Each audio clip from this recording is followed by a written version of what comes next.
does conflict look like when no one fires a shot? In 2025, it looked like water cannons, close passes, and civilians caught in between. January brought monster Coast Guard ships. February moved the confrontation into the air. March tested resolve through constant monitoring. April fused drills, carriers, and symbolic landings.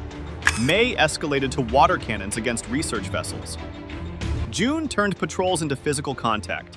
July normalized combat readiness patrols. August peaked with collisions and great power signaling. September mixed lawfare with water cannons at Scarborough Shoal. October brought symbolism and ramming. November made coercion routine. December ended with injured fishermen and warning flares. No war was declared, but every month narrowed the margin for error. In the South China Sea, peace now depends on restraint, one close encounter at a time.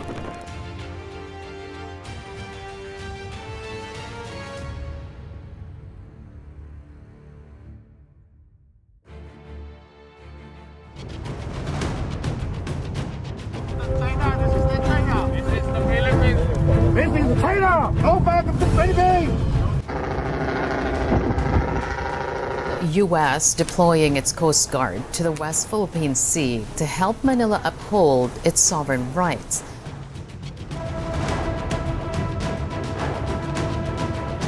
How do you measure conflict when no one fires a shot? When the weapons are water cannons, the distances are counted in meters, and the victims are fishermen, scientists, and patrol crews just doing their jobs. That was the reality of the South China Sea in 2025. January opened with a calibrated show of force. On January 2nd, China deployed its largest Coast Guard cutter, CCG-5901, a 12,000-ton vessel displacing more than many naval frigates near Scarborough Shoal, well inside the Philippines' 200 nautical mile exclusive economic zone, EEZ. This is Philippine Coast Guard vessel VRP Cape San Agustin. You are advised that you are currently sailing within the Philippines' exclusive economic zone. The ship's presence was not fleeting. It was tracked repeatedly by Philippine authorities, signaling endurance rather than transit, and reinforcing concerns in Manila that Beijing was normalizing a constant Chinese law enforcement presence in contested waters. By January 11th, 12th, the same cutter was again detected in the area, prompting a direct response from the Philippine Coast Guard, including radio challenges and escort operations. Days later, Manila escalated diplomatically, filing a formal protest that cited both the size of the vessel and its operational behavior as evidence of coercion rather than routine patrols. From conducting illegal maritime patrols within the Philippines' exclusive economic zone, your illegal activities would be reported to higher authorities. China, through the China Coast Guard, rejected the accusation, insisting its actions were lawful, highlighting the stark gap between legal interpretations governing the same sea space. China has indisputable sovereignty over the Huangye Island and its adjacent waters. To avoid miscalculations, leave the area immediately and stay away from it. The pressure peaked in the final week of the month. On January 24th, 25th, a Philippine scientific mission near Sandy Cay, close to Thitu Island, was confronted by 3 Chinese Coast Guard vessels, several small intercept boats, and a PLA Navy helicopter that hovered at dangerously low altitude, forcing the suspension of the survey. No weapons were used, no hulls collided, and no one was injured, but the numbers told their own story. You are violating China's territorial airspace. Leave now. Leave immediately. Multiple cutters against a civilian research team, heavy platforms against unarmed scientists. January ended with a clear precedent set. Maritime pressure in 2025 would be persistent, quantitative, and carefully controlled, yet always one miscalculation away from escalation. China's Coast Guard mission number.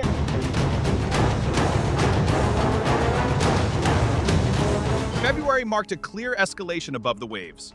On February 4th, the Philippines and the United States conducted a joint air patrol over Scarborough Shoal, pairing Philippine F-A-50 fighter jets with US B-1B bombers, aircraft capable of long-range strike missions exceeding 9,000 kilometers without refueling. For Manila, the patrol was framed as alliance readiness and air domain awareness. For Beijing, it was a direct challenge over one of the most tightly guarded features in the South China Sea. The signal was unmistakable: Deterrence was no longer confined to Coast Guard holes, but extended into contested airspace. That tension sharpened on February 18th, when a Chinese Navy helicopter flew within just a few meters of a Philippine government aircraft during a patrol near Scarborough, according to the Philippine Coast Guard. Aviation experts widely note that safe separation between aircraft is normally measured in hundreds of meters, not single digits. The close pass dramatically raised collision risk and prompted Manila to announce plans for a diplomatic protest. China rejected the account, accusing the Philippine aircraft of intrusion, an illustration of how air intercepts compress decision-making time and magnify the danger of miscalculation. The confrontation quickly widened into alliance signaling. On February 19th, Washington publicly condemned the incident, with U.S. Ambassador Mary Kay Carlson calling the maneuver dangerous and urging China to comply with international law. 2 days later, Beijing countered by claiming it had warned off Philippine aircraft near disputed features in the Spratly Islands, showing how both sides now contest not just waters, but the very definition of lawful presence in the sky. The month closed with a reminder that pressure is regional, not bilateral. On February 24th, China announced live fire exercises in the Gulf of Tonkin, shortly after Vietnam published a new maritime baseline, an administrative act under UNCLOS that can affect 200 nautical mile EEZ calculations. No shots were exchanged between rivals, but the timing spoke volumes. February 2025 showed how the South China Sea contest is expanding vertically and geographically, from ships to aircraft, from Scarborough to the northern approaches, and from isolated incidents to a sustained cycle of signaling, denial, and risk. March was defined less by collisions than by control of rhythm. On March 4th, a routine Philippine provisions run to 2nd Thomas Shoal, supplying personnel stationed aboard the grounded BRP Sierra Madre, was publicly monitored by the China Coast Guard. The mission itself was modest, a civilian supply boat sustaining a detachment on a rusting ship that has sat on the reef since 1999. But the stakes were strategic. 2nd Thomas Shoal lies well within the Philippines' 200 nautical mile EEZ, and each successful resupply reinforces Manila's ability to maintain presence despite constant Chinese shadowing. Beijing's decision to publicize the monitoring was deliberate, an attempt to cast itself as the de facto regulator without physically stopping the mission. By the end of the month, the contest had shifted from the shoal to the wider narrative space. On March 28th, 29th, China's military announced a South China Sea Patrol and issued pointed warnings toward Manila, closely timed with renewed U.S.-Philippine alliance messaging. The signal was unmistakable. Patrols were no longer just maritime movements, but political statements. Visibility itself became deterrence, demonstrating that Chinese naval and Coast Guard forces can surge and posture across contested waters at will, regardless of diplomatic reassurance from Washington. March 31st closed the month with what analysts described as patrol politics. As senior U.S. defense engagement spotlighted Manila, Beijing leaned into sustained presence rather than headline-grabbing confrontation. No water cannons, no collisions, just ships at sea, statements issued, and missions watched. March 2025 showed how the South China Sea struggle increasingly plays out not through dramatic clashes, but through calibrated monitoring, timed patrols, and the steady contest over who sets the rules and the tempo of daily operations.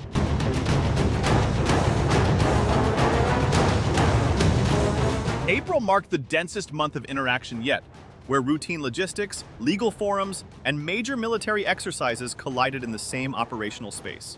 Early in the month, China's Coast Guard again said it had questioned and monitored a Philippine resupply mission to 2nd Thomas Shoal, where the grounded BRP Sierra Madre has served as Manila's forward presence since 1999. The mission involved an unarmed civilian vessel operating well within the Philippines' 200 nautical miles EEZ, yet Beijing's language framed it as activity requiring oversight, reinforcing a gatekeeper narrative without physically stopping the run. Good morning. By mid-April, pressure shifted into both diplomacy and close-quarters maneuvering. On April 14th, Manila raised dangerous incidents during ASEAN-China Code of Conduct talks, signaling a deliberate effort to multilateralize what China prefers to keep bilateral. A day later, near Scarborough Shoal, Chinese and Philippine vessels accused each other of unsafe blocking maneuvers at close range. tactics that typically occur at distances of tens of meters, where a single steering error can cause collision. The same reporting cycle also flagged Chinese research activity near Batanes, showing how competition now spans logistics, fisheries, and scientific surveys. The strategic temperature rose sharply with Balikatan 2025, which began on April 21st. The exercise involved 14,000 plus US and Philippine troops, featuring systems such as HIMARS and NMESIS, capabilities explicitly relevant to maritime denial in the South China Sea. Within days, China responded with high-end signaling. The aircraft carrier Shandong deployed near Philippine waters, a platform capable of generating dozens of fixed-wing sorties per day. The action-reaction loop tightened further as joint US-Philippine maritime and air operations followed, including air defense drills that shot down drones, reflecting the growing importance of surveillance and counter-UAS capabilities in contested seas. April closed with symbolic and narrative confrontation. On April 28th, Chinese state media claimed Coast Guard personnel had landed on Sandy Cay, while the Philippines denied any Chinese presence after its own personnel landed, an episode defined less by occupation than by competing claims of control. 2 days later, China announced another naval patrol as Philippine and US Air Forces flew a joint mission overhead. April 2025 made one reality unmistakable: the South China Sea contest is no longer episodic. It is continuous, multi-domain, and increasingly shaped by synchronized coercion on one side and visible coalition signaling.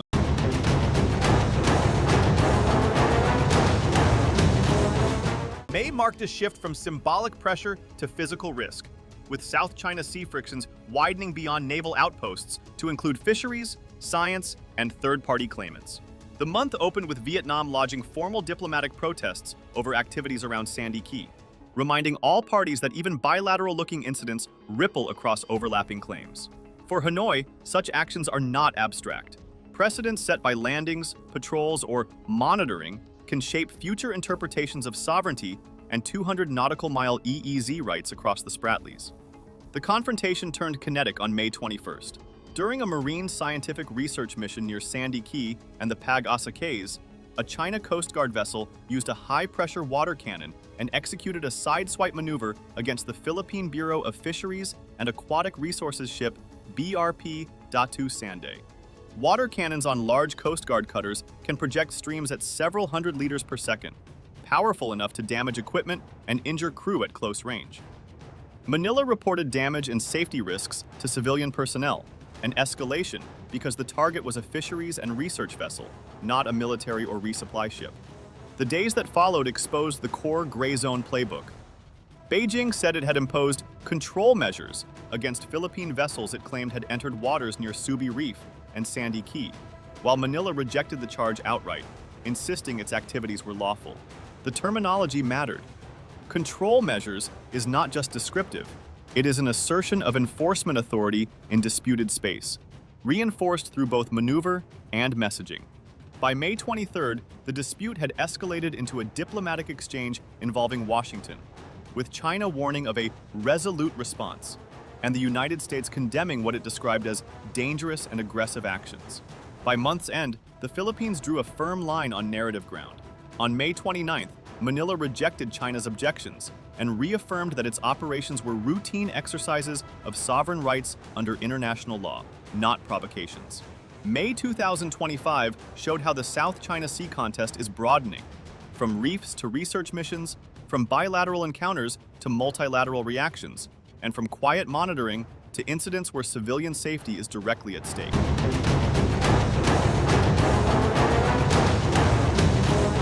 June was the month where signaling hardened into contact. It opened with structure and alliance choreography. On June 4th, the Philippines and the United States conducted their 7th maritime cooperative activity, operating off Occidental Mindoro and Zambales.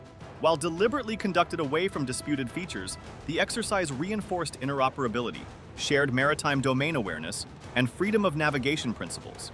These recurring drills, now held multiple times a year, have become part of the strategic background noise that steadily raises Chinese sensitivity to normalized Allied presence. Beijing responded first in words, then in movement.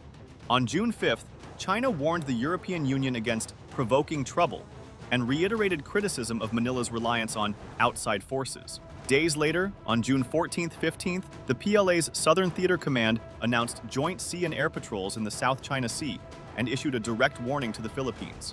The pattern was familiar. Alliance activity triggers patrol announcements, patrols reinforce deterrence, and official statements frame Manila as the destabilizing factor, even as Chinese forces expand their operational footprint across air and sea domains. Mid-June showed how the competitive field is widening.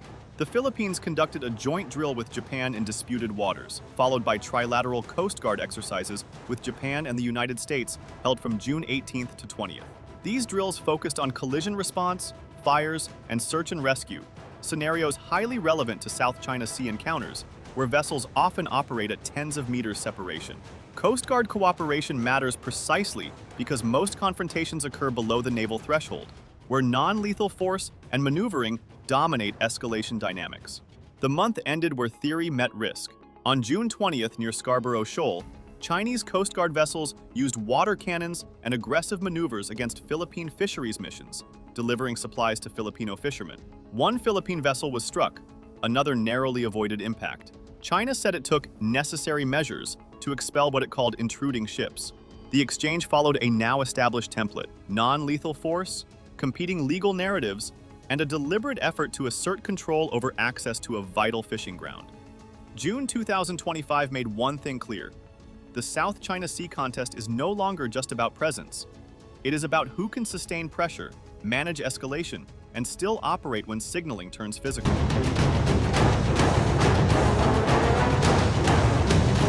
July was quieter on the surface, but heavy with intent. On July 3rd, China's PLA Southern Theater Command announced combat readiness, sea and air patrols around Scarborough Shoal, reinforcing a posture it said had been ongoing since June. No collision was reported that day, but the label mattered. A declared combat readiness patrol is signaling, not routine movement, an effort to normalize Chinese control of both air and sea space near a feature just 220 kilometers from Luzon and central to fisheries access and presence politics. The month's other pressure points surfaced diplomatically. At the July 9th ASEAN Foreign Ministers meeting in Kuala Lumpur, the stalled South China Sea Code of Conduct was again identified as a major regional friction. With fewer headline encounters at sea, competition shifted into process warfare, shaping language, delaying constraints, and preserving ambiguity over what counts as lawful enforcement versus coercion. July showed that even when water cannons stay silent, pressure continues through patrol declarations, legal positioning, and the steady contest over who defines normal behavior in contested waters.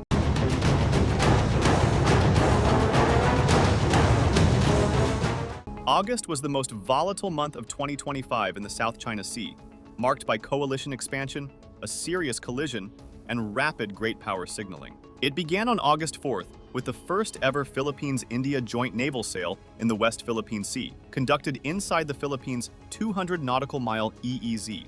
While no shots were fired, the message was strategic. Manila was widening its security partnerships beyond the United States and Japan. India's participation mattered because it brought a major Indo-Pacific naval power into waters Beijing treats as politically sensitive, reinforcing the idea that access and navigation are not China-Philippines issues alone. That signaling turned dangerous on August 11th near Scarborough Shoal. During an aggressive interception of the Philippine Coast Guard vessel BRP Suluan, a PLA Navy destroyer and a China Coast Guard cutter collided with each other, causing visible damage to the Coast Guard ship. This was unprecedented for 2025. Chinese state vessels were physically damaged during a coercive maneuver, showing how operations conducted at high speed and close quarters, often within tens of meters, can spiral beyond control. Manila released footage showing its crew evading the pursuit and later offering assistance, while condemning the unsafe conduct. Beijing blamed Philippine provocation, illustrating how accountability narratives harden after kinetic risk. The aftermath unfolded fast. On August 12th, 13th, the United States deployed USS Higgins DDG-76 and USS Cincinnati LCS-20 to waters near the shoal, signaling deterrence and support for freedom of navigation. China responded with statements claiming it had driven away a U.S. destroyer. Classic post-incident narrative defense. The exchange elevated the episode from a China-Philippines confrontation into a broader great power signaling contest, drawing concern from regional partners including Japan, Australia, and New Zealand. By late August, Beijing leaned into normalization.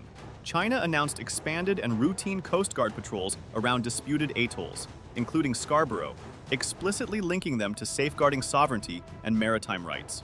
The emphasis was telling.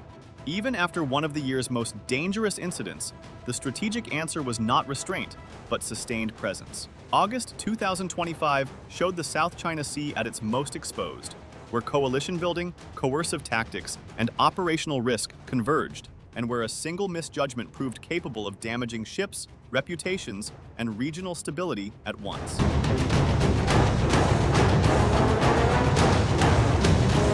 September was one of 2025's most volatile months in the South China Sea, centered on Scarborough Shoal. China moved first with Lawfare, announcing plans to designate the shoal a National Marine Nature Reserve, an environmental label widely seen by Manila as an attempt to formalize control over a feature inside the Philippines' 200 nautical mile EEZ. The proposal drew immediate Philippine protest and U.S. warnings against unilateral changes to the status quo. The Philippines, likewise, has the exclusive authority to establish environmental protection areas over its territory and relevant maritime zones. The Philippines will be issuing a formal diplomatic protest against this illegitimate and unlawful action by China. Days later, Beijing issued a military warning accusing the Philippines of provocation and cautioning against cooperation with external forces, pairing diplomatic pressure with implied force. 黄岩岛是中国的固有领土，菲律宾派多艘公务船侵闯黄岩岛领海，严重侵犯中方主权和权益，严重破坏海上和平稳定。 The tension turned kinetic on September 16th, when the China Coast Guard used water cannons against Philippine vessels near the shoal. China claimed intrusion by more than 10 ships. Manila said its vessels were conducting lawful fisheries and support activities and were aggressively harassed. The episode highlighted a clear escalation: legal claims, narrative control, and non-lethal force converging at one of the region's most dangerous flashpoints.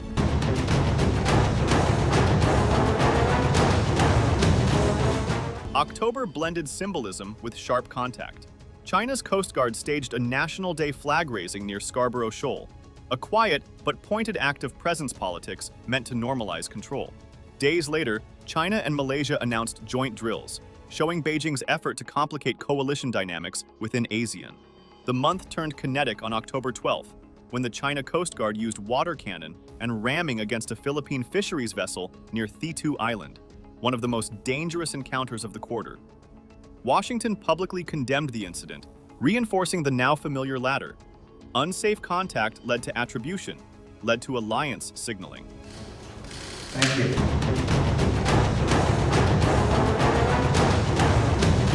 November lacked spectacle but not pressure. China intensified continuous patrols around Scarborough, shifting from episodic clashes to normalization of enforcement. Philippine vessels reported aggressive shadowing and near collisions, tactics designed to intimidate without triggering crisis thresholds. Diplomatically, the South China Sea dominated APEC sidelines and ASEAN consultations, while Manila filed fresh protests to document behavior. The message was subtle but firm: control through persistence, not headlines. December brought risk back into focus. Early in the month, Chinese forces fired warning flares at a Philippine patrol plane, then claimed to have expelled Philippine aircraft and vessels near disputed features. The most serious episode followed on December 13th, 14th, when water cannons and blocking maneuvers injured Filipino fishermen near Sabina Shoal, damaging boats and cutting anchor lines. Manila announced a formal protest. The United States condemned the actions. Beijing denied wrongdoing. Non-lethal force again proved capable of causing real harm.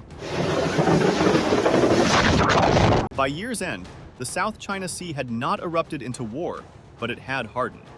Patrols became permanent, water cannons routine, lawfare explicit, and alliances more visible. Civilians, scientists, and fishermen were pulled into the front line. Peace held, but only just. In 2025, stability was no longer the absence of conflict. It was the careful management of constant confrontation. one close encounter at a time. If you like the video, do not forget to like, share, and subscribe our channel for deep analysis of contemporary issues.